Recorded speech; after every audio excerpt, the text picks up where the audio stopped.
خدمت حاضرین محترم، حلول سال نو خورشیدی و نوروز باستانی را از صمیم قلب تبریک میگویم و همچنان عید سعید فطر را که امروز سومین روزش است به حضور همه تهنیت و خجستباد میگویم. با مناسبت نوروز و بهار سال نو خط شیری به ترکی و ازبکی قرائت میکنم که این شعر متعلق به خامه امیر کبیر علی شیر نوایی است و او در این شعر عیناً مثل که امسال نوروز و عید با هم یک جا آمده، متصادف شدن نوروز و عید ترسیم میکنه و میگه که در این نوروز سرو چمن و سرو روان من یعنی یار من هر دو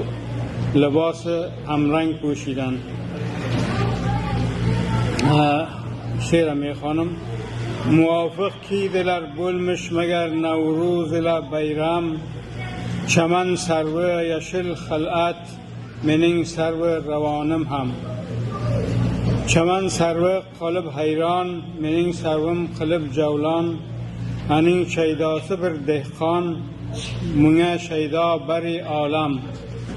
چمن سرو قلب بیبر منین سروم بلب دلبر، انه ایل ایلبان مستر بو ایلدن سکرتب ادهم، خونو بولسر وزه بلبل چکب گل شوخدن غلغل، بسر وزره آچلب گل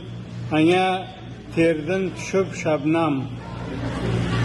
قلب آهم سر پروا بیان میلیت مدین قطعا، سبادن ای قدر رانا بلور هم سر و گه گه خم، بو باغش را می ای ساقی که بار من اسرو مشتاقه، کنده سر و هم باقی امس گل عهده هم محکم، نوایی کوینت منزل یزو قدیغه بول مایل، که باغت مسینه خوش دل گل و سر و ایلمس خرم. تشکر از توجهتون.